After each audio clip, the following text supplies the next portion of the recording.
this is Taj McCameron, and this morning we're talking about eating the crumbs of the giant.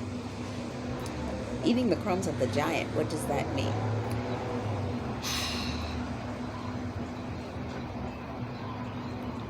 Eating the crumbs of the giant is really a lot of people that are children of God in this season. I remember, and it's so funny, I'm actually having a memory. I was sitting in a car of the deacon of my church several years ago, and I said this, and I still believe this is what's happening. God is pairing up his people 2 by 2, but he's pairing them up in such a way where it's 2 people. One is a person that has no fame, no recognition, no nothing, no. There's no reason that this person should ever be associated with money, power, fame, or anything. They're like so regular. They're like that girl that you see in the old 90s teeny bopper movies where it's the nerd and there's no reason she should be with the popular guy, but he ends up falling in love with her. Yeah, that's the way God's doing this. He's having a really average person get hooked up with a person of status. You heard it here. That's what God is doing. I said this when I used to go to church about 6 years ago, back in 2016-17. I was sitting in my deacon's car and I was talking to him. We were having a conversation, and he actually understood what I was saying. And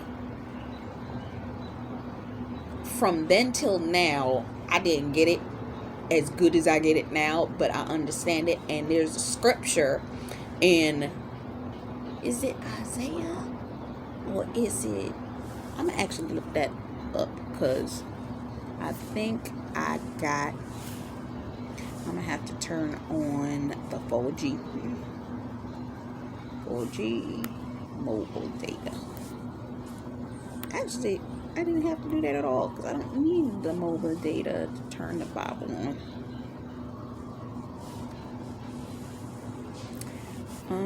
Bible.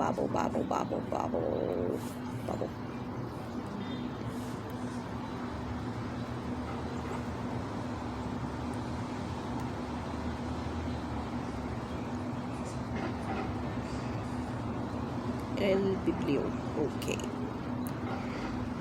And I believe it's Isaiah. Is it Isaiah 14? Let me see. Isaiah. Here it is. Isaiah 1, 2, 3, 4, 14. That's 13.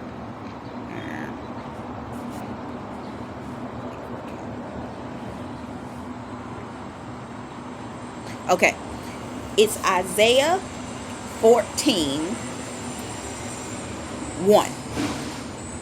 It's the latter part of the scripture that says, and the stranger shall be joined with them, and they shall cleave in the house of Jacob. God is putting 2 people that are unlikely. Remember the story of Mary when she and Joseph were going to get married. Mary was I wouldn't say poor noblewoman, but I don't recall her having status when she married Joseph. And Joseph, he seemingly had status because it was going to be looked highly upon or down upon for him to marry her, and she was carrying or potentially carrying another man's child. Can you imagine a celebrity marrying a person he did not know or a person he had known, and it found out that that person was carrying a child that wasn't his? Do you know how just thoroughly ridicule this man would be publicly if that came out. That's what that was like back in the day. Why am I saying this? Because God is pairing up and cleaving people together that are not expected in this season. You're going to see God pairing up people that don't look like they belong together. What does this have to do with anything that I'm saying? The giants in our culture, what do we see and look upon that looks like giants? Celebrities. Our kings, our queens, the Queen Elizabeths, the royals. Perfect example. When Meghan Markle married into the royal family, to us, we might look, oh, he married a celebrity. Oh my goodness, that's kind of looks like it would fit. No, on status level, her being a celebrity was not the it at all. No. And the fact that if you really listen to a lot of the things they say about her, she was kind of looked at as, they make some kind of semi-racist comments against her because she's not white. She's mixed. She's part black. And if you really listen, if you go back and look at the Harry and Meghan Markle interview, they kind of made some off-putting remarks in relation to their son about the royal family and protection and stuff, because pretty much he wasn't the blood. Perfect example. And it just goes to show pairing up. I remember years ago, back when the TV series House was on, and Olivia Wilde, she got married to one of them royals over there. I don't know what country he was from, but she was married to him while she was doing the show House. And it became a big to-do because they were like, she should quit her job. She shouldn't be acting anymore if she's married to this guy. And that marriage ended up ending because she wanted her freedom. The royals don't have as much freedom as celebrities have. When you talk about the level of security, high security, high ranking, highness, oh, they ain't got freedom like you think they got freedom. They don't. Celebrities got it better than they do because they try to keep everything quiet and within that crown. Okay, long story. But ranking, you got the royals, you got the diplomats, you got your presidents, you got your kings, you got your queens, then you got the higher ranking celebrities. Like back when Michael Jackson was alive, he was one of them higher ranking celebrities. You had people like your Beyonce's, people that are in a different stratosphere of fame. You got which actually, when I said the kings and queens, I probably should have mentioned, like, the princes over there in Dubai, the people that are oil billionaires. And I heard one of my pastors I listened to, he said there are people that got so much money and over in them other countries, there's such a thing as a dodecadillionaire. Go look that up. I'm telling you 100% that this exists. Go look this up. Listen to me carefully. The dodecadillionaire has a digit, the first digit that you see, followed by 31 zeros. We ain't never seen money that long. Never seen money that long. Not a day in our lives have we ever seen money that long. And they people that are getting married into that kind of wealth. There are people getting married in a celebrity kind of wealth. It all depends on what kind of status. The reason, I'm going to tell you this, I believe the reason, now a lot of people have their own opinions about Michael Jackson, but I believe the main reason, 110%, was the type of networking connections that Michael Jackson had scared folks, because he had access to folks that had that kind of money. If he needed to, all he had to do was make one phone call. He could have somebody from up in one of those higher levels just shut it down. He wouldn't have to say nothing to nobody. Now, why would I suggest that? Favor. You want to see what extraordinary favor looks like? Let God hook you up with somebody got money like that. Okay. I ain't even talking about trillionaire status. Trillionaire status is baby status. Oh, they got 12 zeros behind them. Go get you 31. Count that. 31. That's that level you ever seen on the calculator when you go past a certain amount and it just give you E1 0.00.0, because it can't even go that far out. Try it sometimes. Yeah. Why am I saying this? The Crumbs. God's doing a new thing, y'all. And because God is doing a new thing, you're going to see God doing and trying to preserve a thing. God is preparing to put up and pull down people in this season. I just took 11 minutes for that. We're going to try to get through this. That he's putting up people in high places and he's pulling down people in high places. I'm going to tell you something that I saw in a dream right here. And this is 100% legit. I've seen it twice. The first time I saw it, I was in the dream. I walked out onto the beach of like, it wasn't really a house, but it was like a building, you know, like the houses that they have on the beach.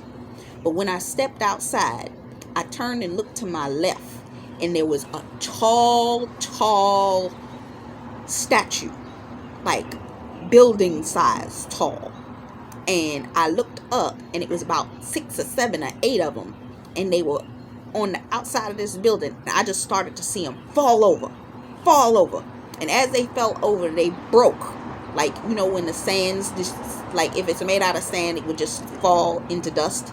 That's what I saw. That's the first dream I had. Recently, I've had another dream. And this was more poignant.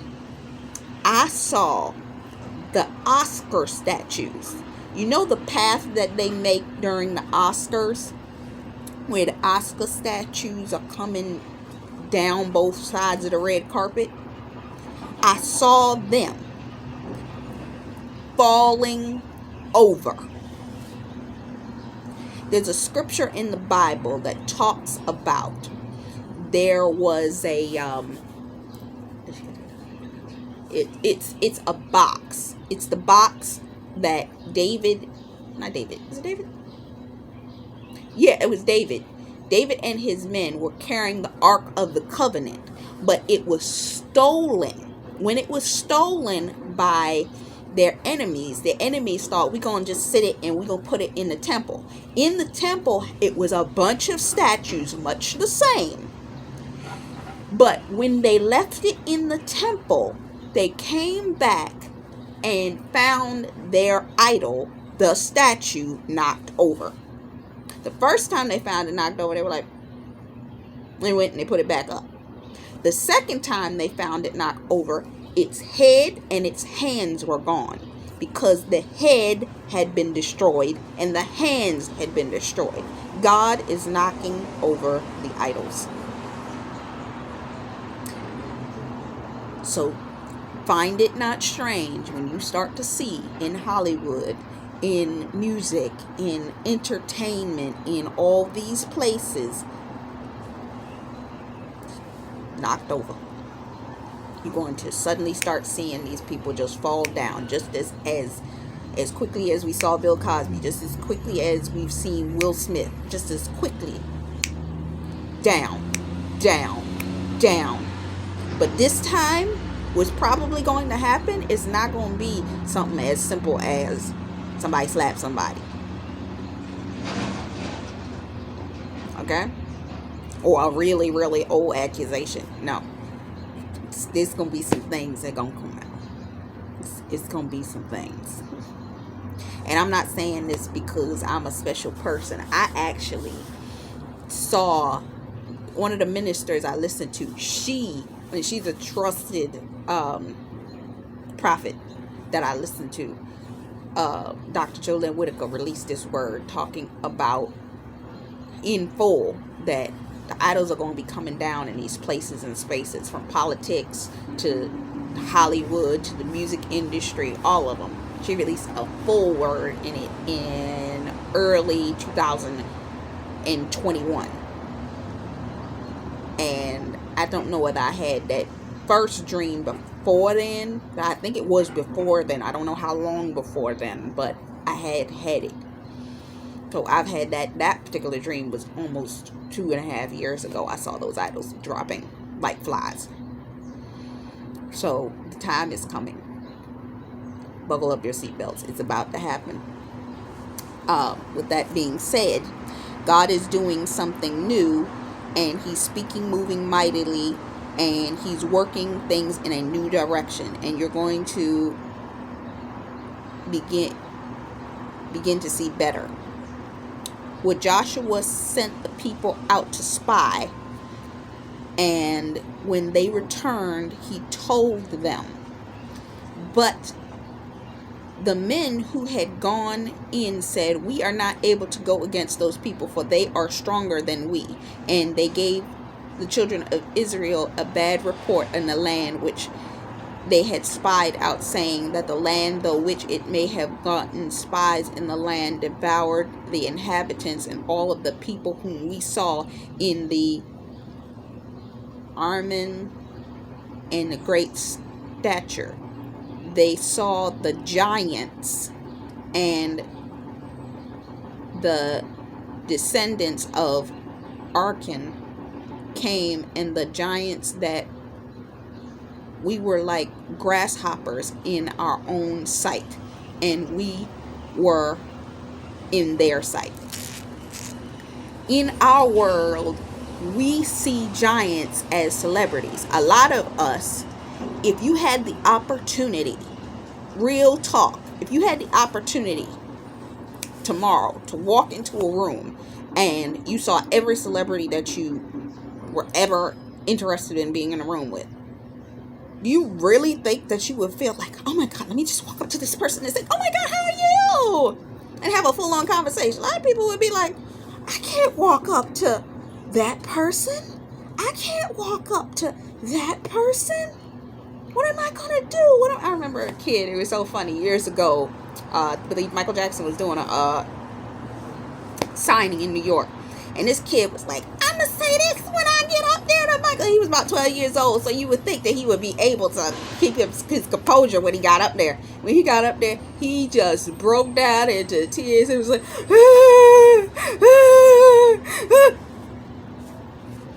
No.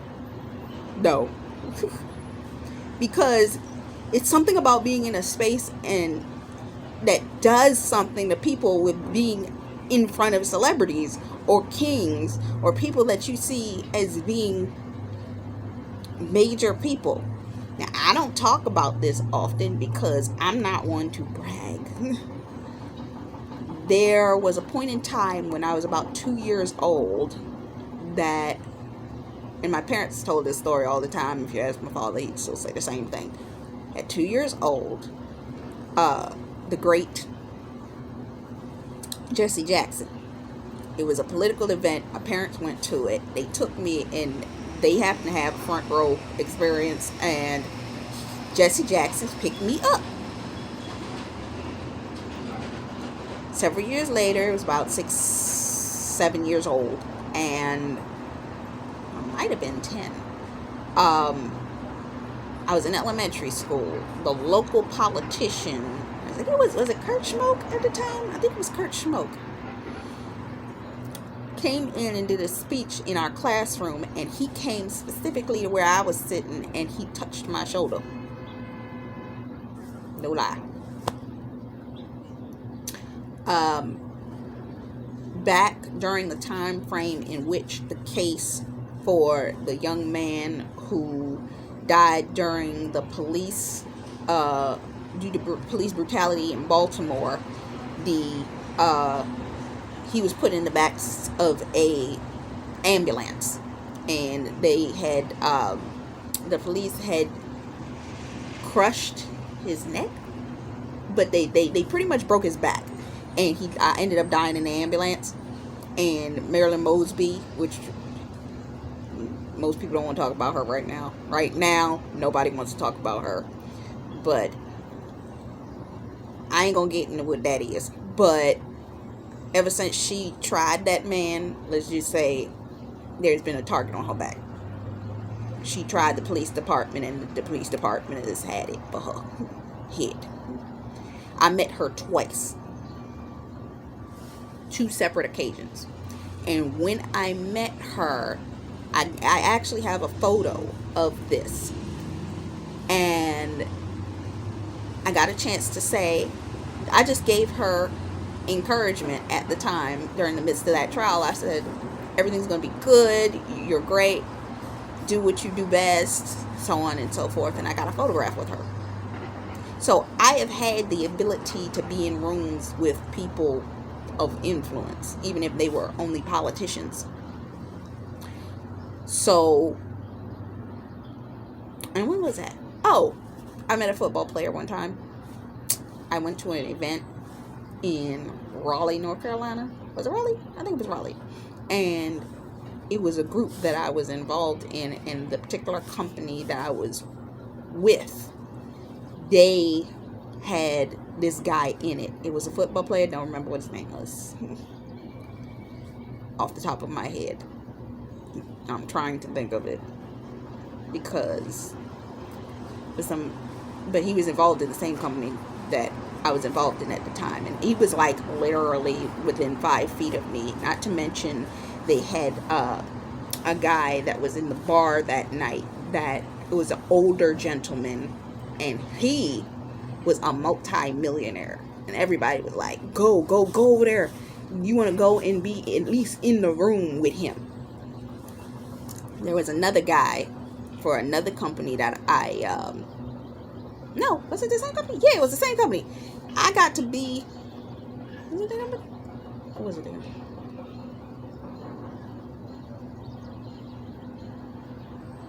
I'm trying to think. Seriously. No, it wasn't that company. It was a financial seminar, and I got the opportunity out of a lot of people.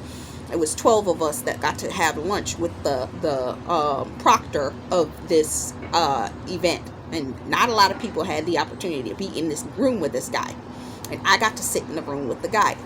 Funny enough, a couple years ago, I was in New York. I had the opportunity to go to the Mindset Experience, and he was proctoring that experience, and I got a chance to walk up to him and say, I was in the room with you when you were in Baltimore the last time you did this. So yeah, so I've had the opportunity to be in rooms with people like that, and it doesn't impress me like that. I'm not affected like that, because I see people as people. I really do. I'm not. And that's why God will raise certain people up. If you can't handle the being in that space, He's not going to put you in that space. So I've been around politicians and people that had money before. And I don't say that to brag. I say that because God favors you to have the ability to have access to be in the rooms with these people. I'm going to get into that when I get into the next part of this, called the anointing for the room, which is next. But there is a potential there. And because of these giants, there was such a thing in relation to the Canaanite woman. The faith of the Canaanite woman. Leaving the place, Jesus withdraws the region and Tyre and Sidon, and the Canaanite woman from vicinity came to him, crying out, Lord, Son of David, have mercy on my daughter. It is demon possessed and suffering terribly. Jesus did not answer a word, and his disciples came to him and urged him, send her away, for she keeps crying out after us. And he answers, I will send only the lost sheep of Israel. And the woman came and knelt before him. Lord, help me, she said. And he replied, it is not right to take the children's bread and toss it to the dogs. Even in the Canaanite woman was able to get the crumbs, is what she said. She's like, even the dogs get the crumbs. Even the dogs get the crumbs. Sometimes, and I'm going to say this, because I've been recently reading a lot of business books, and there's a teaching, because I listen to master classes, because I'm always trying to update my knowledge. What's her name? Elaine Waltroff did a video in one of her master classes, and she said that when you don't have access to people, go and glean from their knowledge. I know which arenas I'm called to, so I'll go and I'll take a free course by this person. I'll take a free course by that person. I'll glean off of the information. Is this what I'm interested in? Let me go glean this information. Let me take the meat and spit out the bones of this situation. Let me write my notes down. Let me get new inspiration. It's not about taking everything that the person says, because a lot of them say the exact same thing. Let's be honest. But you have to decipher and discern the truth. I'm going to do a video talking about this, especially when it comes down to business. But yeah. And what it is you have to glean. When you see people in high status doing courses, free courses, master classes, what have you, go glean in the arenas in which you are called. I know which areas and arenas I'm called, so I follow teachings accordingly.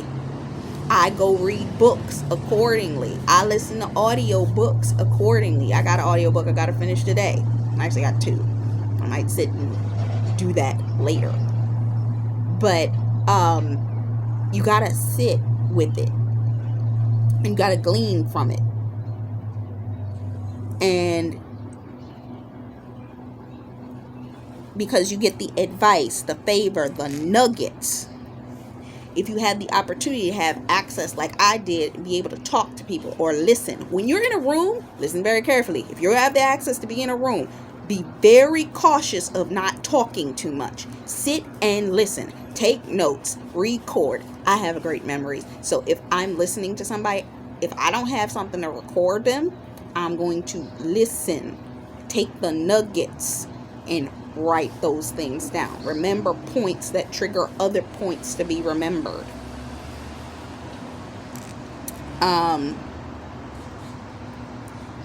There are nuggets in all of that. And with that being said, you will expand the advice and you'll be able to run with it. Slow and steady wins the race. And expand. You will be able to grow in leaps and bounds. Before you know it, you will get to be a giant and take the detour, because God makes room. He makes streams in the desert and pathways in the wilderness. God will lead you in a route that does not look comfortable in order to get you to where He needs for you to be. And it's not going to be the comfortable route. But during that route, He's going to give you the knowledge, the nuggets, the crumbs, and all of that to be able to position you that when He does put you in the rooms and realms right next to these folks, people will be sitting up there like, how'd you get here? But you got the knowledge in order to carry you and keep you there. We're going to get into that in the next one. I'm trying to finish this so that we can get to that, because we only got about 3 minutes left. You can go and read Deuteronomy 18 and 20 18 through 22. Oh, now, Deuteronomy 3, 18 through 22. I'm not going to read that because I ain't got time to read that right now. God makes a way. But that's about Joshua.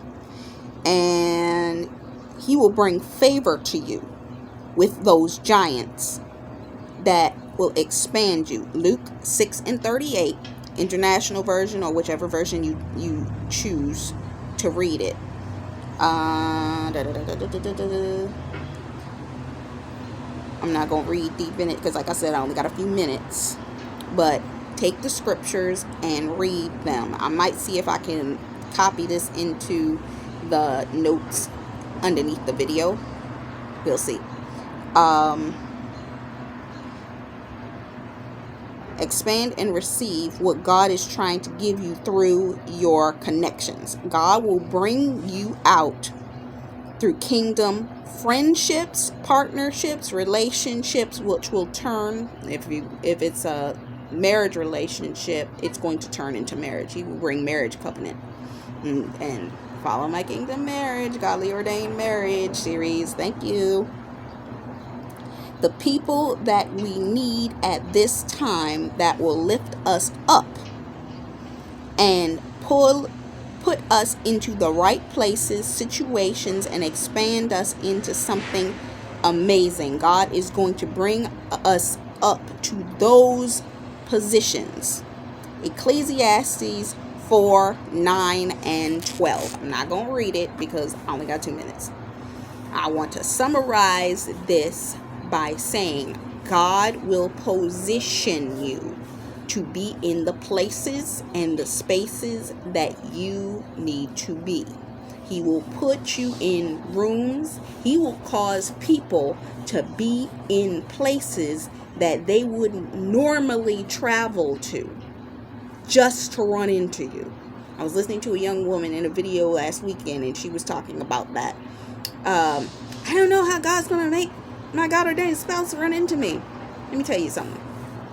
My God-ordained spouse was in my same city about 32 minutes away, not 5 days ago. That's how close he can bring that in. That's how close he can bring your connection. With that being said, much love, faith, peace, and blessings. Until next time, bye-bye.